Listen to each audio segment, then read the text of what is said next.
Boa noite, meus irmãos. A graça e a paz do nosso Senhor e Salvador Jesus Cristo.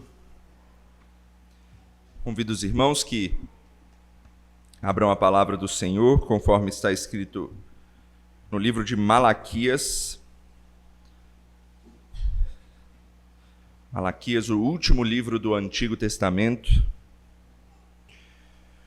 Hoje a gente vai tratar um pouquinho sobre o assunto justiça. E para as crianças ali atrás, como a gente sempre tem deixado, né? Tem aquela atividadezinha que nós temos deixado para elas. Vai tratar do mesmo tema, de que maneira Deus é justo. Malaquias 2, verso 17, e a gente vai ler até o capítulo 3, versículo 6. 2:17 até 3, versículo 6. Peço aos irmãos que acompanhem com atenção a leitura da palavra de Deus, nesse pequeno livro da palavra do Senhor, que diz assim: Enfadais o Senhor com vossas palavras, e ainda dizeis: em que o enfadamos? Nisto que pensais: qualquer que faz o mal passa por bom aos olhos do Senhor, e desses é que ele se agrada. Ou onde está o Deus do juízo? Eis que eu envio o meu mensageiro, que preparará o caminho diante de mim. De repente virá ao seu templo o Senhor a quem vós buscais, o anjo da aliança, a quem vós desejais. Eis que ele vem, diz o Senhor dos exércitos. Mas quem poderá suportar o dia da sua vinda? E quem poderá subsistir quando ele aparecer? Porque ele é como o fogo do ourives e como a potassa dos lavandeiros. Assentar-se-á como derretedor e purificador de prata. Purificará os filhos de Levi e os refinará como ouro e como prata. Eles trarão ao Senhor justas ofertas. Então a oferta de Judá e de Jerusalém será agradável ao Senhor, como nos dias antigos e como nos primeiros anos. Chegar-me-ei a vós outros para juízo. Serei testemunha veloz contra os feiticeiros e contra os adúlteros, e contra os que juram falsamente, e contra os que defraudam o salário do jornaleiro, e oprimem a viúva e o órfão, e torcem o direito do estrangeiro, e não me temem, diz o Senhor dos exércitos. Porque eu, o Senhor, não mudo. Por isso vós, ó filhos de Jacó, não sois consumidos. Até aí a palavra de Deus, vamos orar mais uma vez. Senhor, nós rogamos, ó Pai, que o Senhor nos abençoe por meio do Teu Espírito, nos traga iluminação para entendermos a mensagem do Senhor por meio dessa palavra que foi lida. Abra os nossos corações, prepare o terreno deles, ó Deus, para receber a Tua palavra. Se ele precisar ser quebrado pela nossa dureza de entendimento, que o Senhor quebre o nosso coração também, para que a Tua palavra entre e ali encontre lugar seguro para florescer. É o que nós pedimos no nome de Jesus. Amém. Vocês já viram o símbolo usado hoje para representar a justiça? Não sei se é só hoje, talvez já tenha muito tempo isso, mas é uma mulher, né? Uma mulher vendada, e ela segura dois objetos. Ela segura de uma mão uma balança e ela segura na outra mão uma espada. E o que significa esse símbolo? O que ele representa, né, a justiça? Bom, essa mulher, ela representa uma deusa grega antiga chamada Temis, que ela é conhecida como ser a deusa da justiça. E por que ela segura esses objetos e por que ela está vendada? Bom, a balança ela é um objeto que em muitas mitologias, não só na mitologia grega, tem a ver com justiça. Por exemplo, na mitologia egípcia também tem isso. Inclusive, os egípcios contam a história que um deus chamado Osíris, para eles, um deus do antigo Egito, ele pesava numa balança o coração dos mortos do povo. Para quê? Para decidir o destino deles após a morte. Ou seja, a balança tinha a ver com o peso, o que está contando mais, aquilo que ele fez, era bom ou era mal, então ele determinava a partir disso. Já a espada, o outro objeto aí que essa deusa está segurando como imagem da justiça, ela representa o poder que a justiça tem, porque a justiça tem o seu poder. Poder de quê? De punir aqueles que não são justos, de uma forma para fazer justiça. Então a espada representa o poder. E por fim, por que ela está vendada? Qual é o significado da venda? A justiça tem que representar algo imparcial. Por isso é que ela está vendada, para que ela não veja ou não tome uma decisão por aquilo que ela vê, mas pela verdade dos fatos.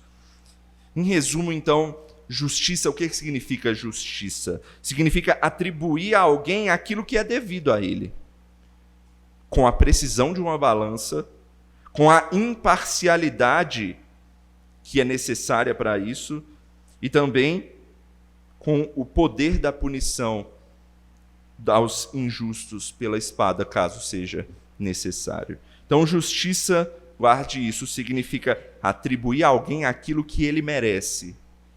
Veja que é o oposto de graça, né? Graça é atribuir a alguém aquilo que ele não merece. É imerecido, é um presente imerecido. Mas hoje nós vamos falar sobre justiça. Aquilo que se atribui a alguém por aquilo que ele faz de fato. E o texto de hoje trata muito bem sobre esse assunto de justiça. Inclusive, um pastor chamado Hernandes Dias Lopes, ele intitula o seu sermão desse texto como Deus no banco dos réus. Por quê?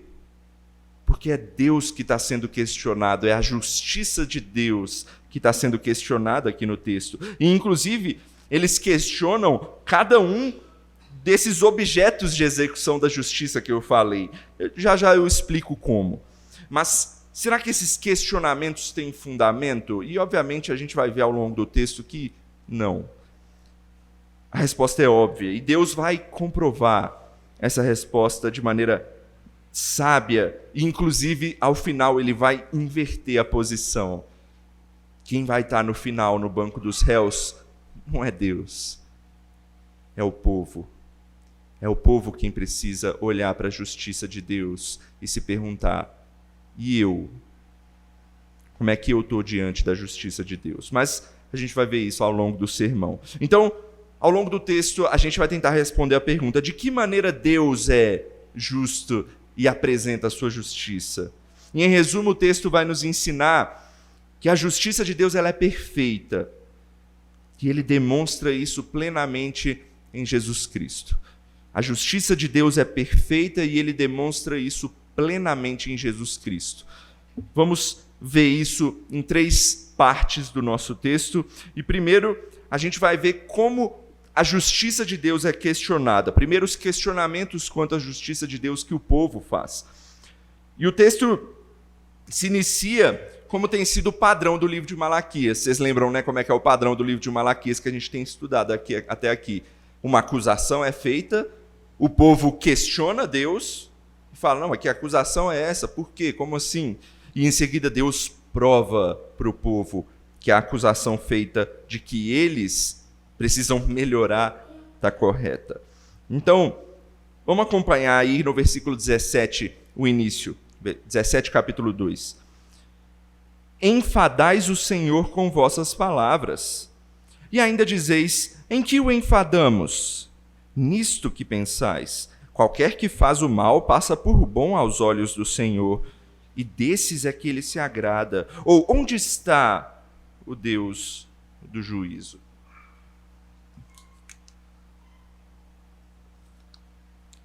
Qual é a acusação que é feita aí no texto? Em primeiro lugar, o profeta vem e acusa o povo de ser um povo enfadonho, com palavras enfadonhas diante de Deus. O que significa isso? Palavras que aborrecem a Deus, que são chateação diante de Deus. Eles reclamam sem poder, sem bons argumentos. E isso é um aborrecimento aos ouvidos de Deus. E o povo em seguida vai ser cínico mais uma vez, né? Como todos os outros questionamentos e acusações que são feitas, eles voltam ao Senhor e dizem, mas O que a gente tem feito para te chatear? A gente não tem te cultuado? A gente não tem vivido como povo do Senhor? Por que a gente tem aborrecido o Senhor com as nossas palavras? E Deus vai explicar o motivo, e o motivo é um motivo grave. O texto diz que eles estão questionando a justiça de Deus, pensando que qualquer que faz o mal passa por bom aos olhos do Senhor, e desses é que ele se agrada. E ainda perguntam, onde é que está o Deus do juízo? Em outras palavras, é como se eles estivessem dizendo, a gente está passando por maus bocados aqui, mas os estrangeiros, os nossos inimigos, eles não estão sofrendo igual a gente está sofrendo. Cadê a justiça? A gente não é seu povo? Cadê o juízo sobre eles? Por que só tem juízo sobre a gente?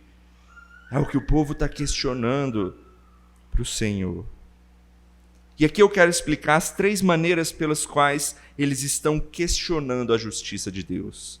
Primeiro, veja o texto aí, eles alegam que Deus é parcial. O que eles dizem no primeiro questionamento deles?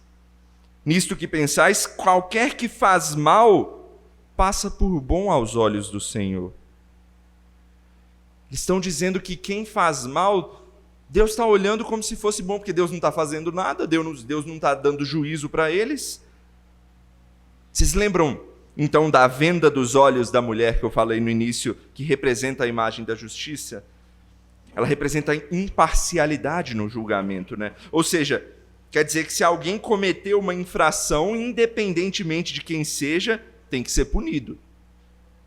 Por isso, a venda nos olhos representa que a justiça não vê quem cometeu ou deixou de cometer o crime. Ela tem que ser aplicada ou não de acordo com a palavra da verdade.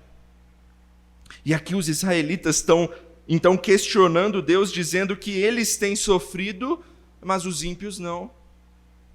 Ou seja, eles estão dizendo, Deus, o Senhor está cego? O Senhor está passando pano para os maus?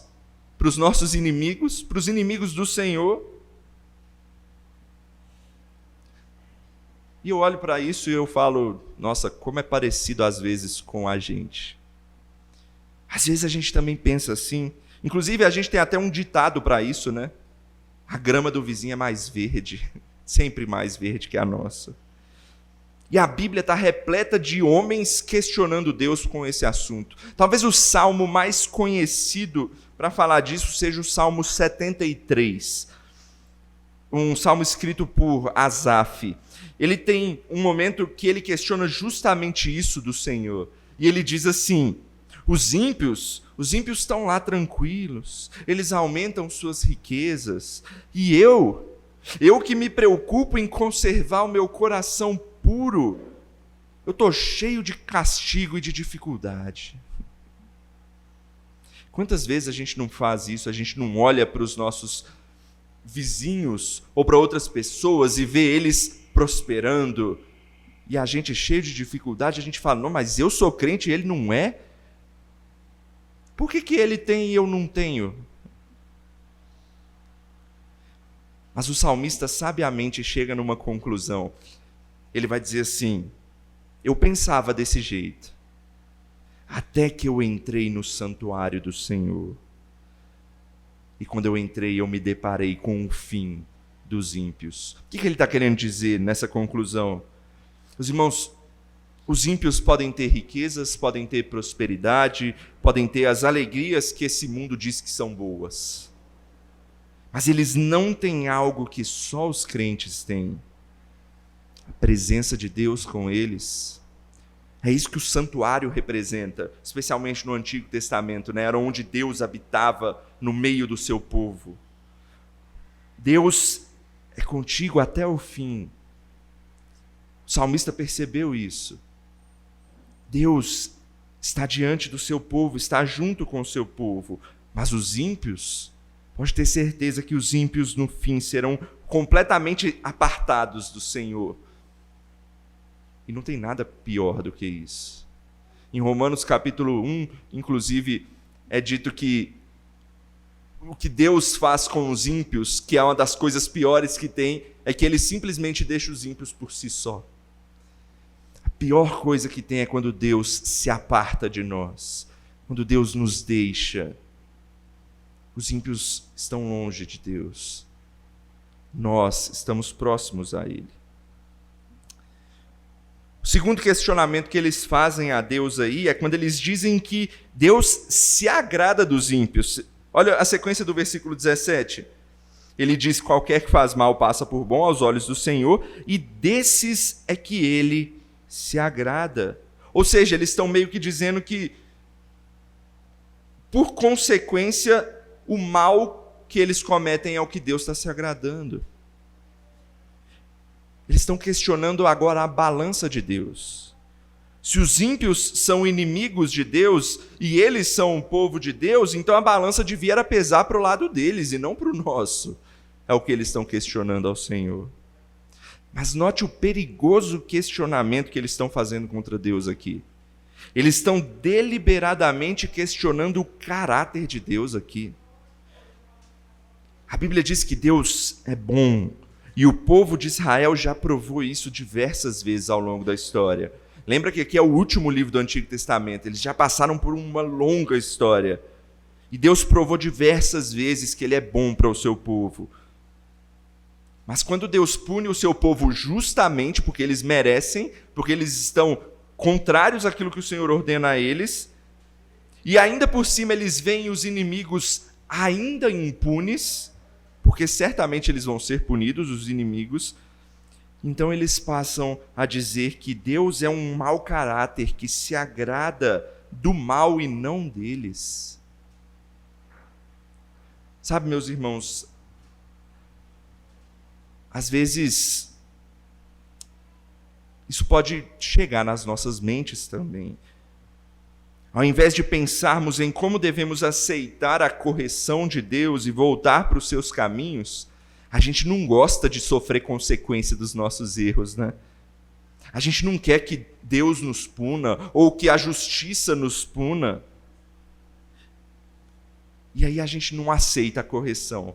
E aí a gente parece como criança, igual o povo de Israel está aqui. O que a criança faz quando as crianças fazem algo errado e uma é punida? Ao invés dela aceitar, né, confessar, pedir desculpa e querer voltar a estar de bem com o seu pai, por exemplo, né? O que ele faz, a criança? Ele aponta para o outro e fala assim: aquele ali fez pior do que eu. Ele que precisa ter mais punição do que eu. A gente não gosta de sofrer a punição. E por isso a gente muitas vezes questiona Deus, apontando o dedo para o outro, achando que isso vai tirar a nossa justiça de lado. O terceiro questionamento que eles fazem aqui é quando eles dizem, final do versículo 17, onde está o Deus do juízo? E eles então praticamente estão chamando Deus aí de omisso, por não julgar os ímpios no tempo que eles querem. É eles que definem o tempo, né, de Deus julgar os ímpios. E aqui eles estão questionando a espada da justiça de Deus. Por que você não os tem punido? Ou seja, Deus oferece correção a eles, mas parece que a satisfação deles se encontra em ver os inimigos deles banhados no sangue e não em estar de bem com o Senhor. E esse questionamento é um questionamento mentiroso aqui, porque Deus tem punido sim ao longo da história os ímpios. Eles mesmos, para a gente lembrar da história do contexto aqui, esse é o último livro do Antigo Testamento. Pouco tempo atrás eles estavam onde? Lá na Babilônia, exilados, presos, como escravos ali daquele reino. E o que Deus fez com os babilônios? Destruiu, libertou o seu povo, inclusive deu a oportunidade para o seu povo voltar para a sua terra, onde eles estavam agora. E agora, como eles estão pecando mais uma vez e Deus tem os repreendido, eles voltam a questionar o Senhor por isso. Cadê a justiça? Eles podem saber que a justiça virá assim para os ímpios no tempo de Deus. Só que eles também têm que entender que a justiça também é no tempo para eles. Porque quando eles merecem, Deus também é justo até para punir o seu próprio povo, para trazer o seu povo de volta aos caminhos. Esse povo questiona a justiça de Deus porque ele olha para si mesmo. Como nós fazemos isso também, nós fazemos porque a gente ama demais a gente mesmo. E a gente então rejeita as consequências do pecado. Então Deus, amoroso como Ele é, Ele resolve mostrar para o povo como é que Ele vai executar a sua justiça. E essa é a segunda coisa que a gente precisa ver nesse texto. A maneira que Deus exerce a sua justiça. A gente viu primeiro o povo questionando a justiça de Deus. E agora Deus vai mostrar para eles. Deixa eu mostrar para vocês então como é que a justiça vai ser feita. Porque isso é muito importante para vocês também. E a primeira forma que Deus mostra que Ele vai mostrar a justiça, Ele diz que Ele vai enviar um mensageiro para trazer uma mensagem de justiça. Interessante que ele diz que vai ser um mensageiro que vai trazer um outro mensageiro, que vai anunciar um outro mensageiro, que é o anjo da aliança. E naquele tempo era comum isso, tá? Quando uma pessoa importante ia chegar num lugar, normalmente era enviado antes dele uma pessoa, um mensageiro, para preparar o caminho. Para preparar o caminho para aquele que viria. E aqui o versículo nos informa que esse mensageiro seria enviado. Veja aí o versículo 1 do capítulo 3. Eis que eu envio o meu mensageiro que preparará o caminho diante de mim. De repente virá ao seu templo o Senhor a quem vós buscais, o anjo da aliança a quem vós desejais. Eis que ele vem, diz o Senhor dos exércitos. A primeira pergunta que a gente tem que fazer é: quem é que é esse mensageiro aqui? Alguns dizem que deve ser Malaquias que deve ser esse mensageiro. Por quê? Porque o nome Malaquias significa mensageiro. Então, como Malaquias está falando, ele é quem está preparando o caminho para algo que vai acontecer. Mas não é a ele que está se referindo. Está se referindo a um tempo um pouco mais à frente desse. 400 anos depois. Ele está falando de João Batista. E João Batista seria aquele que anunciaria o caminho, que prepararia o caminho para Jesus Cristo. Ele anunciava, lembra a mensagem de João Batista? Eis que vem aí o Cordeiro de Deus que tira o pecado do mundo. Ele estava preparando o caminho para aquele que viria purificar o povo de Deus. E quem é esse? Malaquias anuncia ele aí no texto também, né? Chama ele de o anjo da aliança. E não é outro a não ser o próprio Messias. Está falando exatamente de Jesus, uma profecia explícita sobre Jesus Cristo. E a forma como Malaquias se refere a ele é peculiar aí. Ele chama de o anjo da aliança, que também pode ser traduzido como mensageiro da aliança. Não sei se você sabe, mas a palavra anjo significa mensageiro também. Então, a vinda do Messias está sendo anunciada. Deus vai preparar o caminho e ele vai vir. E Deus, inclusive, diz: não é isso que vocês desejam? Não é isso que vocês buscam? A vinda do Messias? Por que eles ansiavam a vinda do Messias? Porque para eles seria uma vinda que traria vitória para eles. Ele vai pregar a justiça contra os nossos inimigos. Talvez eles tenham ficado felizes aí, né? Ao ouvirem isso. Mas será que a mensagem desse mensageiro da aliança, a mensagem de justiça que ele traria, era aquilo que eles esperavam? Olha aí o versículo 2, que nos leva à segunda maneira que Deus mostra a sua justiça. Deus purificaria o seu povo. Olha o versículo 2. Mas quem poderá suportar o dia da sua vinda? E quem poderá subsistir quando ele aparecer? Porque ele é como o fogo do ourives e como a potassa dos lavandeiros. Como assim suportar a vinda? Esse questionamento é importante porque mostra que as expectativas do povo para a vinda de Jesus, para a vinda do Messias, não tinham nada a ver com a mudança de vida deles no sentido de se arrependerem, de mudarem de vida. Para eles era uma coisa muito mais de um reino que dominaria os seus inimigos, e então eles reinariam com o Messias.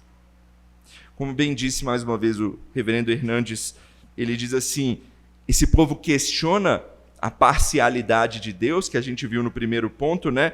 Porque Deus está julgando eles e não os ímpios na visão deles, mas eles estão desejando um Messias parcial também. Um Messias que viria unicamente para premiar, para promover a vida deles. Não para mudar o coração duro de pedra deles. Mas a resposta de Deus é bem clara. Você viu aí no versículo 2, né? Será que vocês vão resistir? Por quê? Porque ele será como fogo que purifica os metais e como a potassa é o tipo de sabão da época que lava a roupa. O que ele está querendo dizer? A ideia aqui é que Jesus viria para separar o povo das impurezas, tal como o fogo faz com a prata e com o ouro. Como é que esses metais são purificados? Eles são queimados, elevados a alta temperatura, e eles derretem e são separados das outras impurezas nesse processo. Ou seja, aqueles que não são parte do povo de Deus seriam separados por meio da obra de Jesus Cristo, por meio da mensagem de justiça de Jesus Cristo. Lembra o que a Bíblia diz? Todo aquele que nele crê será salvo, mas e quem não crê? Será condenado, será consumido. É uma separação radical. Mas a obra de Jesus é completa. E ele usa uma outra ilustração aí, né? Além de separar o povo dos impuros, ele também lavaria o seu povo nas suas próprias impurezas. É o que o sabão faz, não é? Ele tira as manchas, ele tira aquilo que nos deixa sujos. E o melhor, o fogo e o sabão, a gente sabe que não são fogo e sabão literais, né? Literalmente é outra coisa. É o sangue de Jesus derramado na cruz do Calvário. É isso que limpa o povo de Deus. É isso que purifica e lava de uma vez por todas. É isso que é a perfeita justiça de Cristo. E ela se torna justificação para todo aquele que é lavado pelo seu sangue. Assim que Deus executaria a justiça. Mas o texto não para aí. O texto mostra mais uma maneira que Deus vai executar aí essa sua justiça. Em terceiro lugar aí, a gente vê no versículo 3, que Deus vai executar a sua justiça começando por alguém, pelos líderes do povo. Olha o versículo 3. Assentar-se-á como derretedor e purificador de prata, purificará os filhos de Levi e os refinará, como ouro e como prata. A gente já viu que os filhos de Levi são sacerdotes, né? A família de Levi era a família de quem vinham os levitas, os sacerdotes, os líderes ali do povo de Deus na questão do culto, da adoração. Então, o começo da purificação vai ser por onde? Pela liderança. E é assim que a gente normalmente tem que fazer também. Se alguma coisa está mal, se a sua igreja está mal, se a família está mal, se a empresa que você trabalha está mal, você começa a olhar o problema aonde? É lá em cima que você tem que começar. Porque normalmente o problema não está só na base que executa o trabalho. O problema normalmente começa desde cima. Uma liderança que mal lidera o seu povo, primeiro tem que começar a correção por ela. E é por isso que Deus também começa por ela. E por isso eu digo e repito, aqueles que são líderes do povo de Deus, aqueles que são líderes nas suas famílias, precisam de constante autoanálise de si mesmos, quanto à forma a qual você tem agido. Será que eu tenho servido corretamente? Será que eu tenho ensinado corretamente? Será que eu tenho conduzido a minha família corretamente? A responsabilidade é grande. E Deus começa a sua correção pelos líderes. Em seguida, a quarta etapa aí da forma como Deus executa a sua justiça. Deus ele vai explicar o porquê ele purifica o seu povo. E a gente vai ver que é para que eles passem a viver corretamente. Deus ele não só corrige e pronto, aqui, você só merecia um tapa. Não, tem motivo para isso. Olha aí o restinho do versículo 3 e o versículo 4. Eles trarão ao Senhor justas ofertas. Então a oferta de Judá e de Jerusalém será agradável ao Senhor, como nos dias antigos e como nos primeiros anos. Ou seja, após a purificação dos sacerdotes, o objetivo é que eles trouxessem ofertas justas e agradáveis ao Senhor. Inclusive, a gente viu alguns textos atrás aí em Malaquias, que um dos grandes problemas que o profeta estava questionando era que os sacerdotes não estavam conduzindo o povo corretamente no culto. Na verdade, eles estavam fazendo tudo errado, de maneira desleixada. Então, a purificação deles faria com que o culto fosse justo e agradável ao Senhor. E isso vai respingar no povo inteiro, porque o versículo 4 agora aponta para o povo todo. Quando os sacerdotes fossem refinados, o texto diz, o povo todo poderia oferecer sacrifício agradável ao Senhor, culto agradável ao Senhor. Eu já falei isso outras vezes, mas eu repito mais uma vez. Deus, quando purifica o seu povo, purifica para o bem do seu povo. Quando ele repreende o seu povo, ele repreende para o bem do seu povo. Passar pelo fogo dessa purificação, ser esfregado aí pelo sabão que lava os pecados do povo, dói, mas é para o nosso bem. E a partir do momento em que nós estamos limpos, Deus passa a nos receber, a nos abençoar, a nos ouvir. A purificação, ela nos corrige, nos indica um caminho de uma vida correta, nos indica um caminho de relacionamento com o nosso Deus, que nos aproxima de Deus. E aqui a gente tem que estreitar a relação com Cristo, porque a mensagem aqui é totalmente sobre Cristo. Porque quando os sacerdotes fossem refinados, o que ele está dizendo? Que uma nova ordem sacerdotal ia entrar. Hoje a gente não tem mais os sacerdotes levíticos funcionando no povo de Deus. Por quê?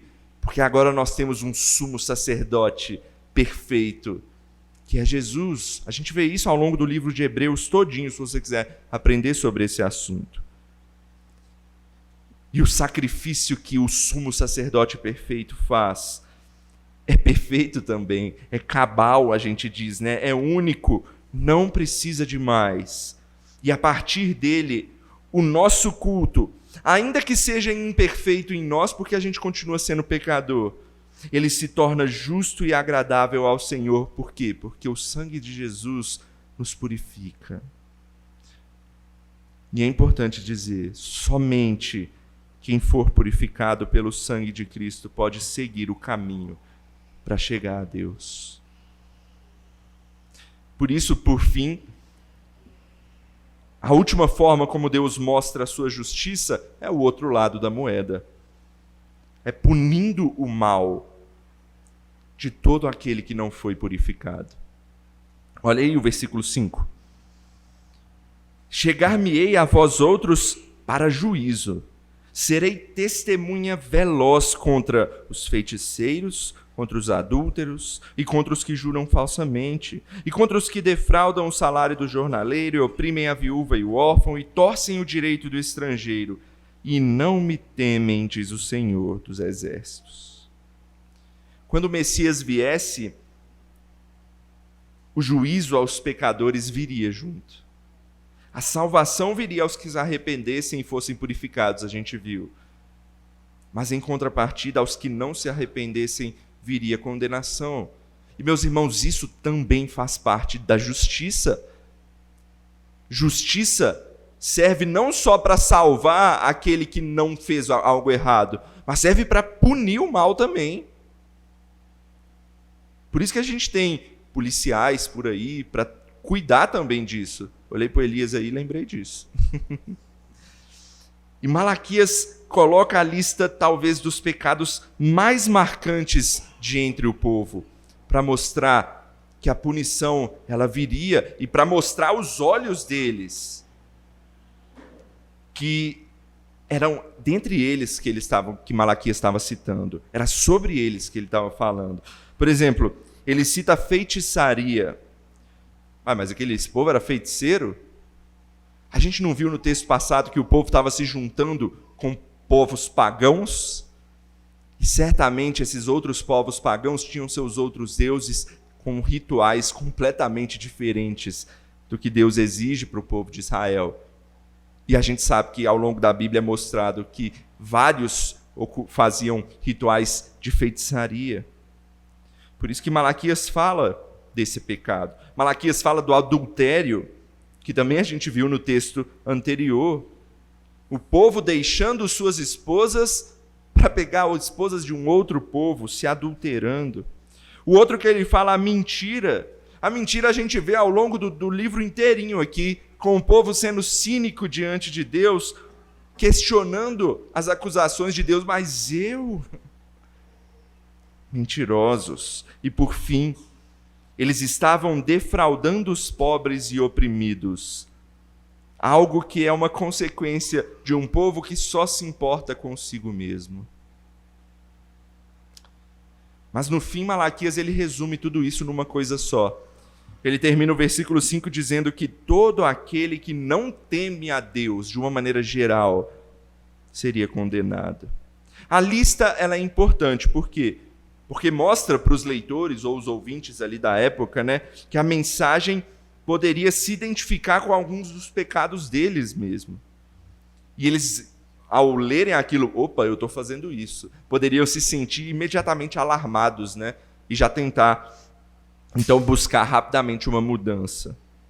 E aí vem para nós o questionamento, será que nós, de alguma forma, temos nos encaixado nessa lista? Aí talvez você fale, a feitiçaria está muito longe de mim. Mas você viu que a lista tem uma coisa que é bem comum? Mentira. Adultério. E adultério eu não estou falando só de trair a sua mulher, não. Jesus ele mostra o que é o adultério, é muito mais do que isso, Aquele que olha com o olhar impuro simplesmente para uma mulher, já adulterou com ela. Fica aqui o alerta, será que nós temos temido ao Senhor? E o texto nos incentiva a buscar a certeza da purificação pelo sangue de Cristo. Porque a justiça certamente vai cair sobre o pecado. Resta saber se nós pagaremos o preço desse pecado ou se a gente vai usar a alternativa de Deus, pela fé, receber a dádiva da salvação em Cristo Jesus, em que Ele paga o preço do pecado por nós. Você tem essa certeza? O texto nos incentiva a buscar essa certeza. E o povo de Israel precisava ouvir urgentemente isso daqui, porque eles estavam questionando a Deus. E Deus foi amoroso em respondê-los. Mas agora Deus vai mostrar no final que depois do questionamento deles, Deus vai inverter essa posição e é Deus quem vai questionar a eles. E em terceiro lugar, Deus vai mostrar o caráter da sua justiça. Olha como é que Deus finaliza no versículo 6. Porque eu, o Senhor, não mudo. Por isso vós, ó filhos de Jacó, não sois consumidos. A primeira coisa que a gente percebe nesse versículo aqui é que por causa da imutabilidade de Deus, Deus ser um ser que não muda, Deus sempre será justo, sempre será bom, porque Ele é assim. Faz parte do ser de Deus, ser todo bondoso e todo justo. Não importa o que o ser humano faça, Deus ele não olha para o ser humano de um jeito ou de outro, Ele é justo, Ele olha com justiça. Faz parte dos atributos de Deus. Na verdade, a santidade de Deus exige que Ele seja justo. Como assim? Deus é santo, não é? O que significa santo? separado. Ou seja, Deus ele é santíssimo, ele é totalmente separado do quê? Totalmente separado de tudo aquilo que é mal. E é por isso que Deus é perfeitamente justo. A sua justiça o obriga a punir o mal, inclusive no meio do seu povo. E é por isso que por causa da imutabilidade de Deus, que ele também cumpre as suas promessas diante do seu povo. E como é que ele faz isso? Para levar o seu povo para o caminho correto. Deus usa da sua justiça sobre eles. Mas com a repreensão de um pai que quer conduzir seus filhos aos caminhos corretos. E assim ele busca purificar o seu povo. Por isso que ele diz, porque vocês são o meu povo, vocês não são consumidos. Mas a gente viu também no texto que aqueles que não forem purificados serão condenados. Porque isso também está dentro da justiça de Deus. E isso também está reflete dentro do povo de Deus. O que, em resumo, é como se Deus estivesse dizendo: os ímpios que vocês queriam ver tanto sofrendo o justo juízo, eles vai acontecer. Pode esperar. A punição virá para todo aquele que é ímpio. No tempo que vier, no tempo meu, né? Porque é Deus que define isso. Mas mais importante, vocês deviam se preocupar com vocês mesmos. Por quê? Porque vocês só não são consumidos porque são parte do meu povo e eu tenho uma aliança com vocês. Mas quando o Messias vier, ele vai separar o que a gente fala, né? O joio do trigo. Quando o Messias vier, todo aquele que nele não crê, não se arrepender, será condenado, e só os purificados serão tidos por meu povo. E isso vai mudar a partir da vinda de Jesus. Porque no Antigo Testamento o povo de Deus era que povo? O povo de Israel, um povo de sangue, que tinha o DNA ali israelita. Esse era o povo de Deus. Mas a partir do momento em que Jesus vem, esse povo se expande. Se expande como? Não mais como um povo de sangue, mas como um povo que foi espiritualmente chamado. E quem não fizer parte desse povo, quem não atender ao chamado e não for purificado, será separado. Essa é a mensagem para os israelitas. Vocês estão achando que o Messias vai vir e vai trazer vitória para vocês? Não. Ele vai colocar as coisas no lugar. Ele vai separar quem é dele e quem não é. Ele vai purificar o povo mais ainda. E para nós a mensagem é ainda mais clara, porque a gente está depois do tempo deles. A justiça de Deus ela é plenamente reconhecida na pessoa de Jesus Cristo. Na obra redentora que ele cumpriu por nós, ao se encarnar, ao viver uma vida perfeita e morrer em nosso lugar, oferecendo a sua justiça a nós. Quem estiver com ele será salvo. O povo tinha que ouvir isso, nós também temos que ouvir isso. Você está com Cristo? Você tem essa certeza? A gente viu hoje a maneira pela qual Deus é justo. Deus é justo porque ele é assim, é um atributo dele. É impossível que ele cometa algo injusto. Então, ao executar a sua justiça, ele dá aquilo à humanidade, aquilo que ela merece.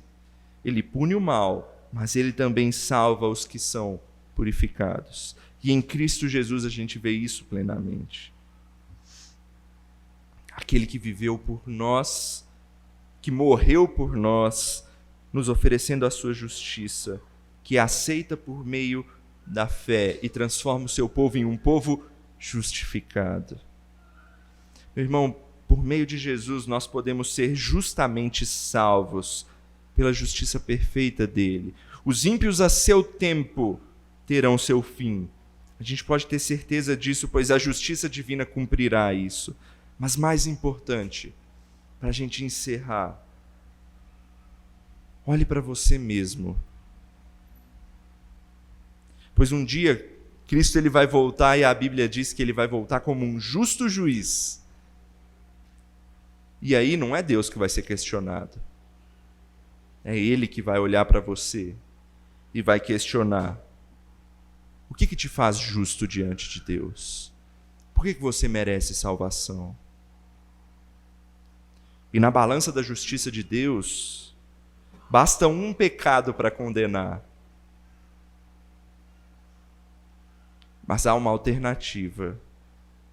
A não ser que o sangue de Jesus limpe o nosso pecado da balança e Deus nos veja como justos. Portanto, o mais importante é, se pergunte isso: eu já me apropriei da justiça que Cristo oferece gratuitamente a mim pela fé no seu nome? E antes de qualquer coisa, meu irmão, você precisa ter essa certeza.